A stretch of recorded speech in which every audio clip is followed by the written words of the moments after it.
Selamat pagi, Bapak Ibu dikasih Tuhan. Puji Tuhan, pagi hari ini kita dengan tubuh yang sehat boleh kembali bersama-sama untuk mendengar firman Tuhan pada acara Manahema pada pagi hari ini. Sebelumnya kami ajak Bapak Ibu untuk berdoa. Terima kasih Tuhan buat penyertaan-Mu. Semalam kami boleh tidur dengan istirahat, pagi dengan baik. Pagi kami tubuh yang sehat Tuhan, kami hendak mendengar firman Tuhan. Tuhan, kami membutuhkan firman-Mu, biar firman-Mu memimpin hidup kami pada hari ini Tuhan, biar kami menurut firman Tuhan dan diberkati oleh firman-Mu. Terima kasih Tuhan. Dan Tuhan Yesus kami siap menerima firman Tuhan hari pagi ini, haleluya, amin. Puji Tuhan Bapak Ibu, dikasih Tuhan. Tuhan menghendaki kita untuk berpikir positif, saudara, bersukacita. Itu firman Tuhan yang diajarkan oleh Rasul Paulus lewat surat Filipi. Kita baca ya. Filipi 4 ayat keempat dikatakan, bersukacita senantiasa di dalam Tuhan.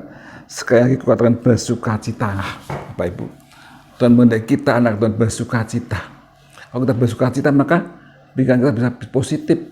Hal yang positif yang memimpin hidup kita, saudara. Karena kita perlu sekali untuk berpikir secara positif dan keadaan bersukacita, ya. Dan dengan keadaan jangan berduka cita. Kalau suka berduka cita, nggak ada kesukacita, maka pikirannya selalu negatif, ya. Tapi Tuhan menghendaki kita bersuka cita sehingga kita senantiasa memikirkan hal yang positif, Bapak Ibu, ya. Karena apa, Bapak Ibu? Dan pikiran yang positif itu menentukan segala kehidupan kita, ya. Pikiran yang positif menentukan kehidupan seseorang untuk positif, Bapak Ibu, ya. Karena kualitas pikiran kita menentukan kehidupan kita, ya. Bagaimana pikiran positif dan negatif, ya.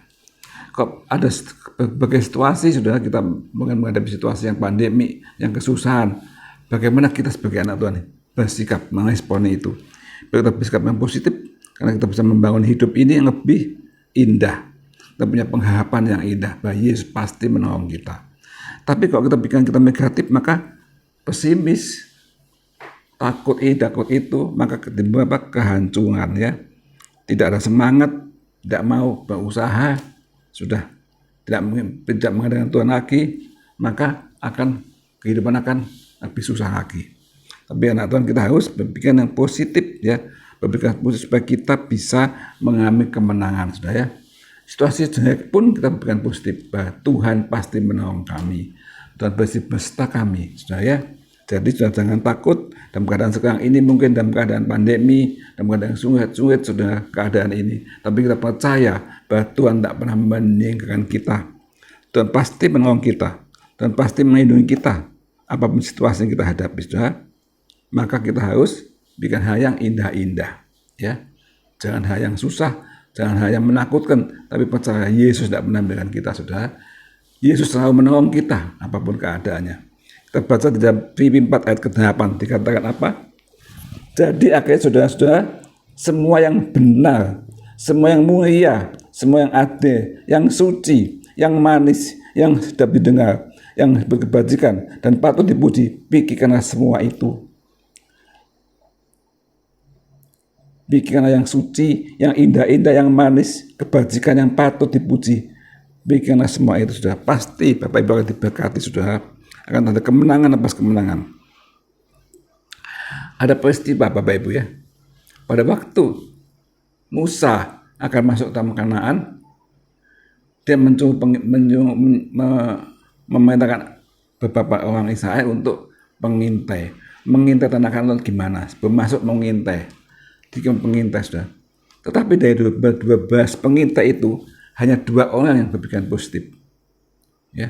Melihat keadaan Kanaan bagaimana, 10 orang berpikiran negatif, tapi 2 orang yang berpikiran positif, yaitu siapa? Yosua dan Kaleb. Kita baca dalam Bilangan, ya. Bilangan 13 ayat 30 berkata, kemudian Kaleb mencoba menentamkan hati mereka bangsa itu depan Musa, katanya, tidak, kita akan maju menduduki negeri itu, sebab kita pasti akan mengalahkannya. Sudah. Kaleb menenangkannya karena yang 10 orang lain itu datang membiarkan Musa, oh negara itu banyak raksasanya besar-besar, kita akan dimakan oleh orang-orang enak raksasa, takut tidak berani. Tapi 10 orang, tapi 2 orang Kaleb dan Yosua mengatakan apa? Kita akan mengalahkan negeri itu. Kita pasti mengalahkan negeri itu. Karena dengan iman positif sesuai dengan perjanjian Tuhan, maka benar apa yang dikatakannya itu. Dan pada Kejadian 14, Bilangan 14 ayat ke-14 dikatakan bagaimana? Yang 14, mereka akan bercerita kepada penduduk negeri ini yang telah mendengar bahwa Engkau Tuhan ada di tengah-tengah bangsa ini, dan bahwa Engkau Tuhan menampakkan dirimu kepada mereka dengan berhadapan muka. Pada waktu awan berdiri di atas mereka, dan waktu Engkau berjalan mendahului mereka di dalam tiang awan dan tiang api, dan di dalam api di waktu malam. Bangsa Israel sudah melewati mujizat Tuhan, tiang awan, tiang api, tapi masih ketakutan. Tapi Yosua dan Kaleb mengatakan, kita sudah pasti berjalan dengan Tuhan. Dan ayat 38 dikatakan bagaimana? Bilangan 14 ayat 38. Tetapi yang tinggal hidup dari orang-orang yang telah pergi mengenai itu hanyalah Yosua bin Nun dan Kaleb bin Yefun. Jadi Bapak Ibu, semua 10 orang yang berikan tidak masuk Kanaan. Dia mati masuk Kanaan, tapi hanya Yosua dan Kaleb yang bisa masuk ke Kanaan. Perlu kita berpikir positif bahwa Tuhan menyertai kita. Bagaimana situasinya sudah, ini situasi Kanaan katanya bangsa banyak raksasa, banyak suku enak yang takut menangkap kita. Tapi dua orang berkata, Tuhan pasti memelihara kita dan pasti menang bersama Tuhan. Sudah. Jadi sudah saat ini kalau sudah menghadapi masalah-masalah yang berat pun, percaya bahwa Tuhan tidak menang kita. Tuhan pasti menang, sudah demi kemenangan seperti Yosua dan Kaleb ini. Sudah berpikiran positif, biar kita berpikir positif karena kita bersama Yesus ada kemenangan. Bersama Yesus ada pertolongan dari Tuhan. Biarpun kita tidak bisa, tidak apa, tapi Tuhan pasti bisa menolong kita. Amin, sudah ya. Biar kita tetap berpikir positif. Apa yang terjadi, Tuhan tidak menentang kita, Tuhan selalu menolong kita dan memberkati Bapak Ibu saudara sekalian yang kita selalu berharap kepada Tuhan. Amin. Mari kita berdoa. Terima kasih Bapak dalam surga, kami punya Allah yang hidup, Tuhan Yesus Kristus yang selalu menyertai kami, yang telah menolong kami anak-anak-Mu Tuhan. Apapun keadaan kami percaya kami berjalan bersama Tuhan Yesus. Kami tidak takut Tuhan, kami akan menang bersama-Mu Tuhan. Berkati anak-anak-Mu, lindungi Tuhan dan percobaan, kekuatan Tuhan, yang sakit beri kesembuhan Tuhan, karena Engkau sumber kesembuhan kami, Engkau sumber pertolongan kami Tuhan. Berkati anak-anak-Mu hari-hari supaya tetap maju bersama Tuhan, tetap kuat imannya Tuhan, berpikiran positif bersama Yesus atas kemenangan. Terima kasih Bapak dalam surga, dan Tuhan Yesus kami mohon doa ini, haleluya, amin.